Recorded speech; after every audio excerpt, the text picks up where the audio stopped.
Hello and welcome to Happily Ever Reality. I am so glad that you're here.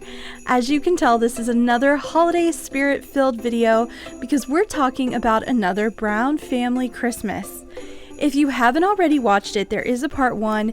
Part one shows the last Christmas they had in Utah during season 2, and I will go ahead and put a link for that here as well as in the description box. It is sort of fun to go through the Christmases in order, so if you haven't seen one, you might want to go back and watch that one. Now, this Christmas happens during the first episode of season 4.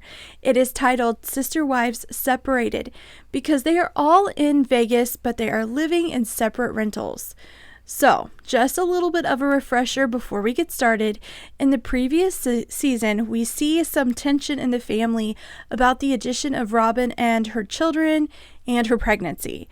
We see Christine struggling with her relationship with Cody, and we also see Robin at the end give birth to Solomon. So those are some of the big points that happen in season 3, and now we're starting season 4. So the episode starts with a flashback to the birth of Solomon. The wives talk about how well the kids are taking having a new baby in the family, and Janelle says that she was worried about how her kids would take having another baby, but she says it's going well. I didn't really know how my children would take to Solomon. I was surprised how anxious they were to get up at the night he was born. So you have to remember, this has been complicated. Robin entering the family, having the addition of her children, and then she's pregnant. That was a lot for them all to take in, as well as it all happening when they were transitioning to living in Vegas. It was just a lot. So it was a complicated situation. We see all of the older kids together doing a confessional, and they talk about how cute Solomon is and how it's great to have another baby in the family.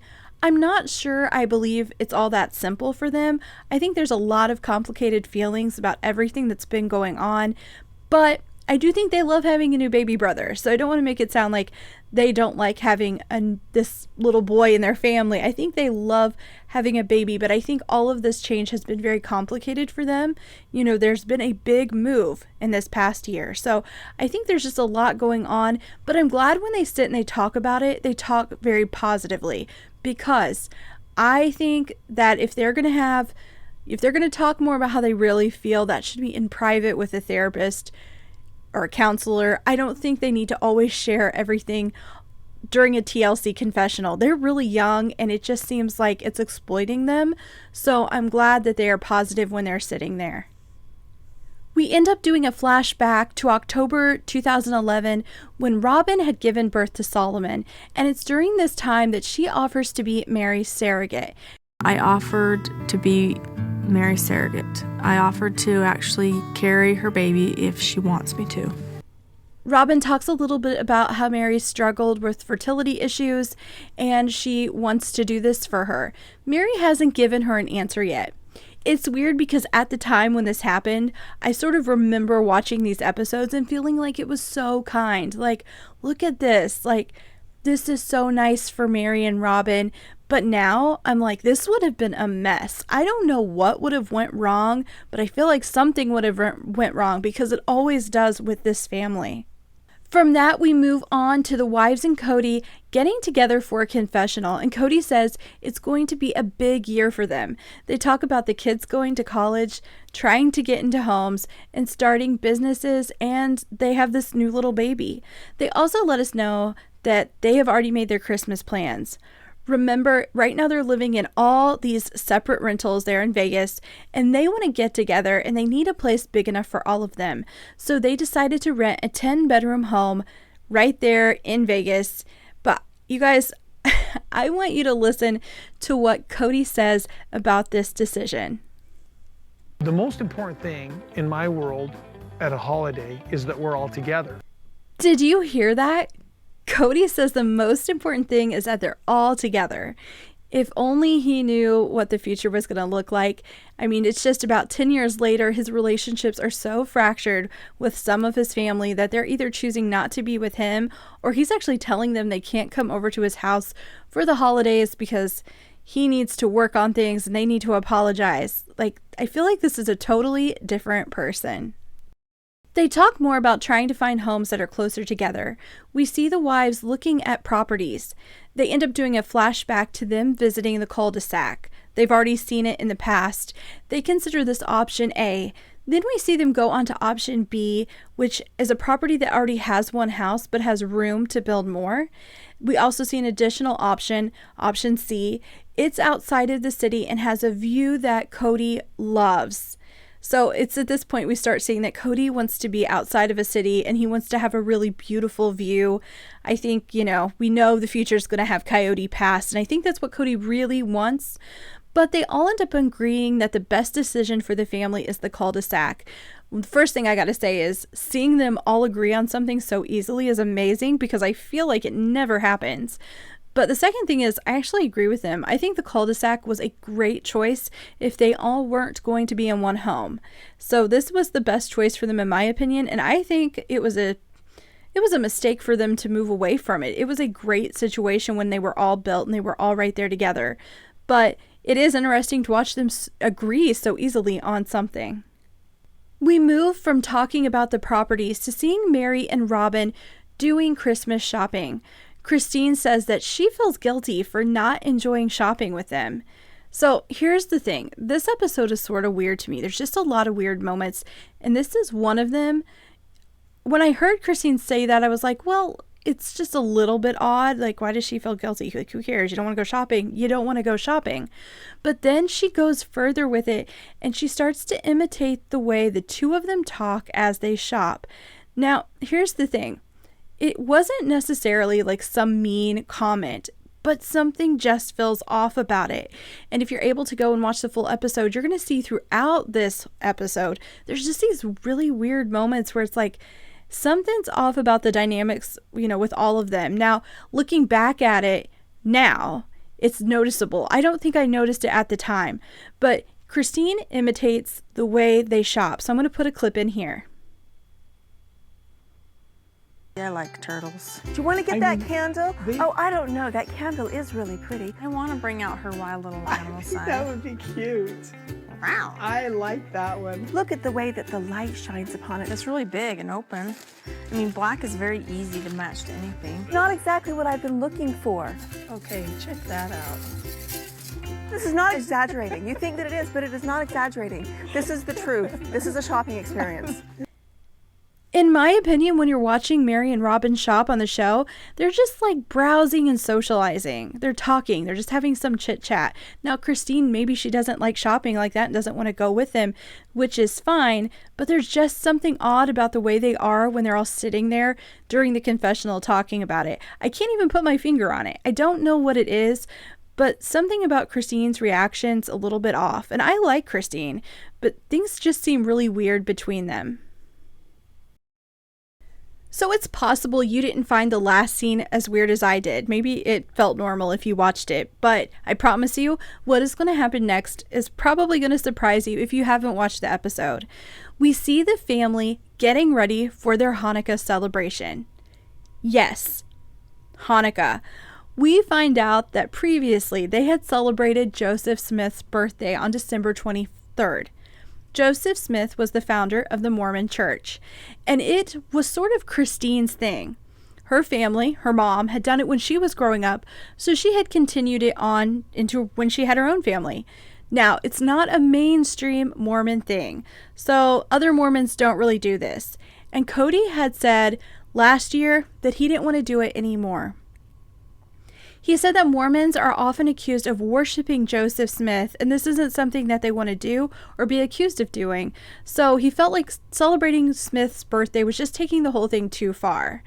Now here's the issue. Christine ends up taking this personally, and it's clear that she is the one making the Hanukkah celebration occur. So to her, this is like a jab at her. When I do have to say I can sort of understand Cody's view, my issue is more the timing. Like, you can change the way you feel about certain things in your faith and what you're doing, and you have every right in the world to do that. I think Cody has every right to say, you know what, I feel weird about celebrating his birthday. I want to be sure we're not looking like we're worshiping him, and I just don't want to make his birthday a priority. I think Cody has every right to say that. But I think Christine has done this her whole life, and she's done this for years and years and years with her children and with this family. And Cody decides when their relationship is struggling, when Robin's entered the picture, when Robin's had a new baby, when the kids are having issues with moving, he decides then to do this. He could have said, hey, Christine, let's tone it down a little, maybe make it something simple. But in the future, like, I want to rethink this, but we'll do it a few more years. You know, I think there was ways to handle this that didn't have to turn into like a huge thing and then a Hanukkah celebration. It just, I mean, I guess I don't care that they celebrate Hanukkah. It means nothing to me either way if they celebrate it, but it feels weird.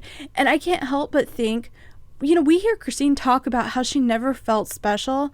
A part of me wonders, like, I know she loves hosting things and cooking and getting the family together. I genuinely think she thrives when she's doing that sort of stuff. But I think with this, with the celebrations and traditions, I think, you know, it's a way for her to stand out and feel special. I think there's more to it than just like, oh, I wanted to have a birthday party, now I'm celebrating Hanukkah. I think this goes deeper. But it kind of comes out of left field. All of a sudden there's Hanukkah celebration in the middle of this, and you're not expecting it. But they do it, and they have fun. Christine seems to enjoy it. From there, we see Christine alone, and she's wrapping presents. She talks about her and Cody's relationship. And Cody and my relationship, it's just kind of at a standstill right now. We're not really working on it at all. This isn't the first time we've heard her talk about like issues with this relationship. We've actually been hearing about the problems the entire time the show is on the air. We're in season 4. I'm like, there are 4 seasons of watching Christine and Cody sort of have some issues. But they're definitely talking about them a lot during this episode. And Cody also has his own things to say. He says he feels like Christine has changed. Next, we see Mary wrapping gifts, and she says that Christine and Cody are just blaming each other, and that's not going to work. They need to start looking inward because you can't change the other person. And you know what? That's probably true for most people, but it's definitely true for Cody. Like, I don't think there's any changing Cody Brown. He is who he is, and there's going to be no winning with him. I say that in the future seasons. I'm saying it in the past. You're not going to win with Cody, so you have to decide if you're going to stick with him or change yourself, you know, but changing him is not going to happen. So it's clear, though, when you're watching back then, it's clear that Christine is sad. And I think she feels really alone. And any time in the future where Cody says he's blindsided by her leaving, I'm like, dude, go back. Just click on the Christmas episodes. Go back to the Christmas ones, and those alone are going to show you that Christine was unhappy. I think you could randomly select an episode throughout, you know, one episode a season and pull it out and probably see that Christine was not feeling happy in the relationship with him. So when he says he's blindsided by her leaving, I'm like, are you kidding me, Cody? Yeah. The thing about Cody is he has found a new woman. He's feeling happy and fulfilled, and he has a new baby. And there's Christine going, I'm not happy, and I just think he doesn't actually care. That's what it is. So between seeing Mary, Christine, and Cody talking, we also see clips of the Hanukkah dinner. It seems to be going really well, but after the dinner is over, the family decides to go caroling. Nothing super eventful happens. I'm just thinking, I couldn't imagine being their neighbors and having them knock at my door and the whole group singing. I think it would be alarming. I just can't. But you know what? The kids seem to be having a good time, and so I'm sure they made some great memories that night. After this, the family goes to cut down their Christmas tree, and they find one they all love. Cody, Hunter, and Logan take turns cutting it until the tree finally falls. But by the time they drag this tree to the car, the tree has began losing branches. The branches are just falling off, and it is definitely not as nice as it was when it was standing up in the forest. Now, back in the parking lot, Gabriel and Garrison are acting like brothers sometimes do. Gabriel had said some fighting words to Garrison. Garrison starts hitting and kicking him, but ultimately Gabriel ends up punching Garrison in the nose, and Garrison's nose starts bleeding. So Janelle says that the boys fight a lot, but let me insert the clip. I'm going to put a clip in here. get No, out of Mom, control. it was self-defense. I was gently kicking Garrison. Gently kicking. Yes, I was going. Gently kicking. Yes. I thought that was hilarious. It was a gentle kick in self-defense. However, there is some conversation during a confessional where Cody and the wives are all together, and Janelle says that doing this parenting, like parenting the boys, is very frustrating sometimes, but she doesn't feel like she needs to call Cody over every little thing. She handles most of these situations on her own. The thing is, I can't help but think it's not just that she's choosing not to call him, but it's also now that things have changed. They're living apart and Cody is spread out between the wives and all of the children. And, calling him is going to start to upset him. It would. He is spending time at Robin's. He just went there and you call him back to come and do parenting things with the boys there at Janelle's house. Should he be there and involved in the parenting? Yeah, absolutely. But we know that's just not how it goes in this family. And Janelle starts to say how she likes to do things independent and she likes to do things on her own. And I think this is the beginning of that change. We see it in the future. Janelle talks about being independent and doing things on her own. I think that we're seeing the shift here. We're seeing more of her independence because she just can't call him all the time. And let's get real, Cody can't be there all the time because of their lifestyle choice. So, Cody can't be the parent he needs to be. So we're seeing Janelle become more independent. From there, we see Cody take Isabel, Gwendolyn, Aurora, and Savannah shopping for their moms. Yes, he took 4 of the girls shopping, and Cody is actually in a great mood. In the future, we just don't see very much of that. And it looks like the girls are having fun. As much fun as young girls have shopping. I think it starts out good, but then, they quickly want to move on. But Cody is in a great mood. He does say that it's hard to shop for all of the wives. Next, we see the wives packing to go to the house they are renting for Christmas. Let me tell you, it goes a lot better than they packed during the packing in the previous Christmas episode. So if you watched the last one, they were packing up to go to a cabin there in Utah, and it was like chaos. This time things are going a little bit smoother. Janelle is having an easy time packing because all of her kids are older. She doesn't have any babies or toddlers.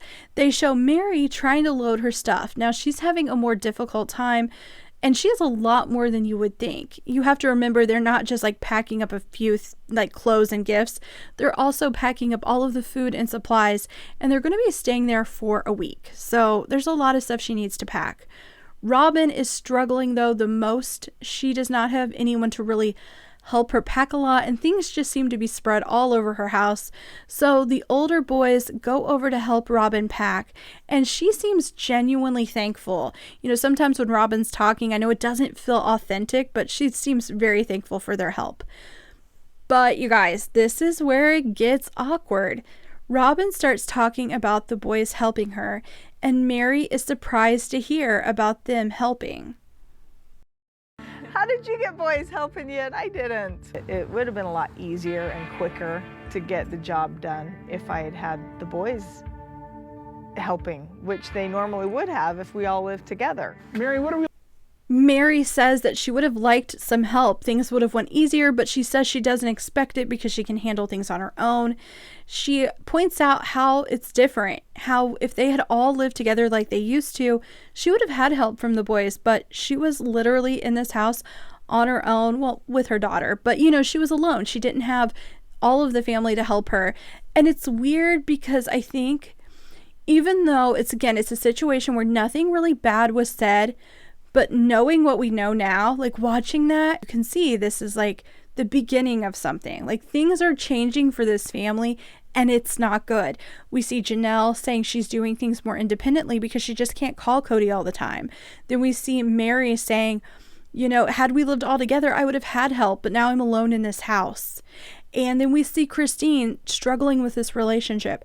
I'm sure there were issues before, but I do think them not living together had a negative impact on at least Mary and Janelle.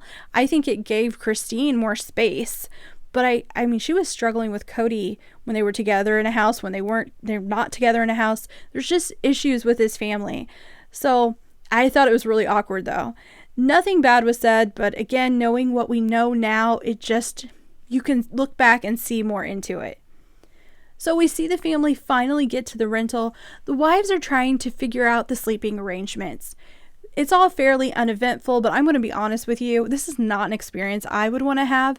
Everything they do as a family becomes evidence of how fragile they are. It's like they're always tiptoeing around each other, and I would not want to live that way. So when I'm watching this, that's usually what I'm thinking is like, I would never do this. I would not want everything to be this complicated, and it feels like it is.